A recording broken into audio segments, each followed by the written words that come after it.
aware, you'd have seen the pictures of the British Prime Minister Sir Keir Starmer in Albania.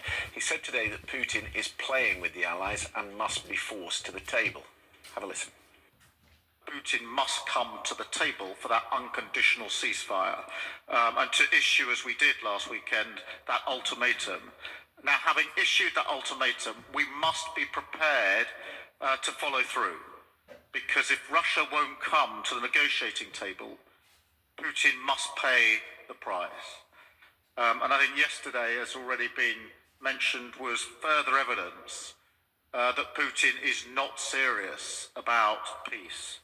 Russia is dragging its feet and playing games. A Russia editor at BBC Monitoring, Vitaly Shevchenko, has more from Istanbul. Well, the prisoner exchange is significant, but this is pretty much the only thing that the talks today achieved. And as you say, this is not what Ukraine wanted. This is not what Ukraine's allies wanted. They have been pushing for an immediate ceasefire lasting at least 30 days. That's not happened. And the head of the Russian delegation, Vladimir Medinsky, he's been speaking to the Russian media in the past half an hour, and he says, no, we're not going to ceasefire anytime soon.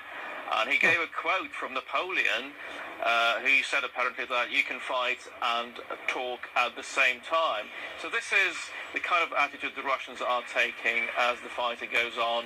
The question now is what Ukraine's allies are going to do. Well, Steve mentioned the European leaders did speak to Donald Trump as he made his way out of the Middle East. In the last half hour, we've heard again from the US president on the idea of meeting with Vladimir Putin. He and I will meet. I think we'll solve it, or maybe not, but at least we'll know. And if we don't solve it, it'll be very interesting. Let's speak to Jeffrey Edmonds, who is a former senior Russia advisor to the White House and Pentagon. He's equivocating. He doesn't sound as confident as he perhaps once did. No, I don't think he is. I think he's slowly starting to realize that Putin is not negotiating in good faith. I think Zelensky's move to really call Putin out and say, I'm happy to meet and I'll meet with you in person, and for Putin to back away, that's Zelensky attempting to show the Trump administration, look, I understand your need and want to negotiate, but Putin is just simply not going to negotiate any kind of meaningful ceasefire. It sounds from what's come out of the room today that, again, the root cause of this is that Russia wants to subjugate Ukraine and absorb it into a new Russian federation. They've not shifted from their demands in 2022, and the only way they're going to be shifted is if there is massive pressure. How does the White House force that?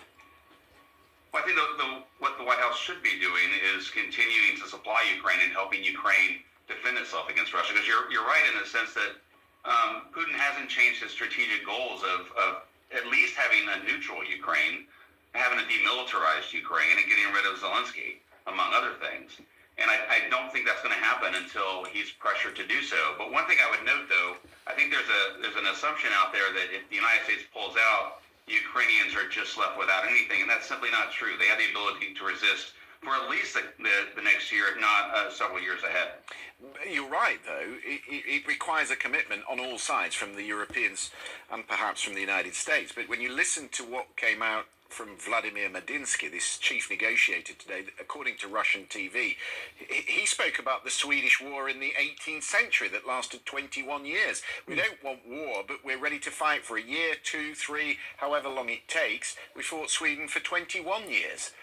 That's going to require an extraordinary commitment, and I don't sense that the White House is in it for that. Yeah, it's not clear that they are. Although we have seen President Trump, flip positions before, and I do think Putin runs the risk of having Trump become very frustrated and then perhaps suddenly slapping on more sanctions and providing more material. But you're right, the Russians do have a long view here, and unfortunately they are meeting their recruitment requirements, so the Russians themselves can also stay in this for some time longer. And so that's why I just don't see a lot of negotiating space here currently, and the best path forward is for us to help Ukraine survive. So long as Russia can afford to continue, and you look at this proposal that Lindsey Graham has put forward in Turkey this week to the NATO foreign ministers, he wants massive sanctions on countries that are buying petrochemicals, oil, gas, uranium from Russia.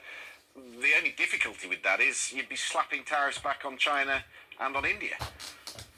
Yeah, going down the sanctions path, further is a hard thing to do.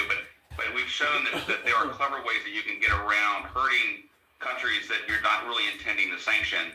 But I do think that's one of the steps forward. Is we have to continue finding creative ways to increase the cost of Russia continuing the war. Do you get the sense, just quickly, Jeffrey, that we're into a new political game in Washington now, that we're going to see Congress take a much tougher stance, perhaps Donald Trump leaving the door open, so a sort of good cop, bad cop scenario? Well, I think it's possible. We certainly saw that during the first Trump administration. We saw Congress step up and really take action against Russia. Yeah. This might be different in that Trump allows the space for Congress to kind of take over or to step in and increase pressure against the Kremlin. Jeffrey Edmonds, good to talk to you. Thank you very much indeed. We'll take a short break. You're watching BBC News.